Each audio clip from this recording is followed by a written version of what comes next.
I was at a party. Oh, good. Good segue. I was at a party. I was at a party a couple of weeks ago. Can't remember it. And I can remember it. Yeah. But I was drinking heavily, right? We're saying whose party? Huh? Saying whose party? No, we won't say whose party. Alright. It's not important. I was drinking heavily. Not important. And I had a bottle of rum with me. Yeah. I do like my rum. And... I think you have told me this story now. What was happening was... I wanted to pour... I was drinking from a flask. I didn't want to drink straight from the bottle because, looks weird. At this party... Was it a big... It was a big party, but it was like family. Ah, alright. There were more family than fellow Beacon Hillians. Yeah. So what I did is I took this bottle under my jacket pocket, right? Bit seedy. Yeah, and walked into the bathroom so I could pour the rum into the flask so it wouldn't look that bad, me drinking out of a flask, right? So I did that, and I walked out. I walked out of the bathroom. Everything seemed fine. Put my bottle back in my bag, had my flask on me, was drinking from that. It was great. The host of this party comes up to me, and he says, "Hey, mate, do you know anything about illegal drugs being here?" And I was like, "What? What are you talking about, illegal drugs?" And he was like, "Oh, I don't know. I mean, apparently someone's doing cocaine." I said, "What?" And then he looked at me. He said, "Have you noticed people looking at you weird?" And I remembered as I'd walked out of the bathroom, I got some weird looks because you had to walk all the way back through the house, and where we were hanging out was like the garden. So I had to walk through the house, and all through the house was, his family and extended family. Can you explain the house, how it would lay out? Oh, it's just like, I mean, it's not really that important. It's just the bathroom, hallway, and then out to the back. All right, yeah. So as I walked through the hallway, there's like the main hallway. All his family was there, and there's all these old people. I was getting shifty looks. Right, so back to what I was saying to Sam. So Sam was like, yeah, someone said something about a guy in a black leather jacket doing lines in my bathroom. And I said, "Oh, God." And Sam was like, "What have you been doing?" I said, "Mate, all I did was I went into your bathroom to pour some rum into my flask, and I was a little bit drunk, so I must have been acting a bit weird. And then I walked out, and that's it." And he's like, "Oh, no." I'm like, "What?" He's like, how do I say this? Everyone here thinks you're on cocaine." I was like, "What? How did we get here?" So what had happened was, one of his aunties or something, apparently she's a bit old-fashioned. Anyway, what she saw was a guy in a black leather jacket go into a bathroom with something tucked under his leather jacket. Seedy looking. Right? Saw him come out, scratch his nose, tuck something under his jacket pocket again, and walk back out, lightly stumbling. Immediately she jumps to the conclusion that I'm on cocaine. Right? So I tell Sam, I said, "No, I was just putting rum in my flask." And he says, "Right, you're going to have to follow me."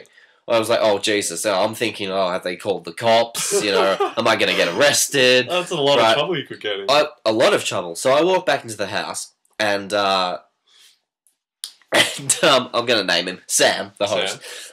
Sam takes me to this woman. Her name was Annie, or let's just say Annie, right? Let's say Annie. So he said, "Auntie Annie, and I'd like you to meet Johnny," right? So he introduces this woman to me, and she gives me the shiftiest look. She is giving me the stink eye of all stink eyes, right?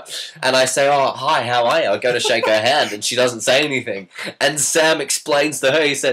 He says, Auntie Annie, Johnny wasn't doing cocaine in the bathroom. He was just putting alcohol into his flask." So I said, "Look, I can show you." So I pulled out the flask. I went and got the bottle, and and immediately she was like, "Oh, I'm so sorry. I need to introduce you to my husband."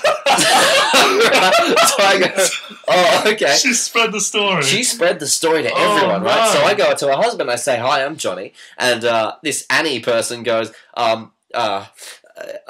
"Dear, this is the boy I was telling you about. He wasn't on cocaine. I really need to sort this out." So I say hello to this husband, and he goes, "I'm going to have to introduce you to my niece." So the story's gone around the whole I party. spent the next half an hour going around to everyone at this party saying, no. listen, I'm not on cocaine. I was just trying to put some rum into my flask. Anyway, the good side to this was that after that, they all felt really guilty. Because they were like eyeing me up and saying, oh, that kid, he's on cocaine, right? No. So I was getting free food, free everything. It was great. Isn't food already free at the party?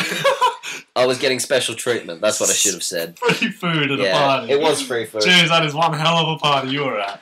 I don't understand. Like, I mean, how do you connect that with you see someone scratch their nose and walk out of a bathroom? That does make sense. Like, if you see someone just kind of going, walking out of a bathroom, you might want to think, well, he just sniffed something. I scratched my nose, but I didn't do the whole bit. That's the That stuff. wasn't part of it. All right, so you did a subtle kind of I scratch my nose then. just like a little Tap off the a little nose. scratch. You scratch your nose. I mean, everyone does it, not just cocaine addicts. Yeah, all right, I'll give you that. But it was just, it was just the most embarrassing. Not the most embarrassing because we covered that last week. It was just one of the most awkward situations because I wondered as I was walking out, why is everyone looking at me? You know when you walk through a room and you can just tell that you're not wanted there, like, and people don't like you. Yeah. I was just walking through the room and I could just feel the hostility. I'm quite surprised that no one didn't call the cops. If everyone thought I was on cocaine, Well, they had to make sure first. Yeah, but I'll they already jumped to conclusions because that woman told her husband, who told his daughter, who told everyone. That's wow. Yeah. It's funny how fast. Oh, it traveled within 5 minutes flat. It's probably on Twitter still. It's probably on Facebook somewhere. I mean, look. Kid on drugs at cousin's party. The cops are still probably tracking me down. I mean, it's only a matter of time till they find me. Look for a guy in a black leather jacket. You know what? I reckon there's probably someone who was at that party who didn't.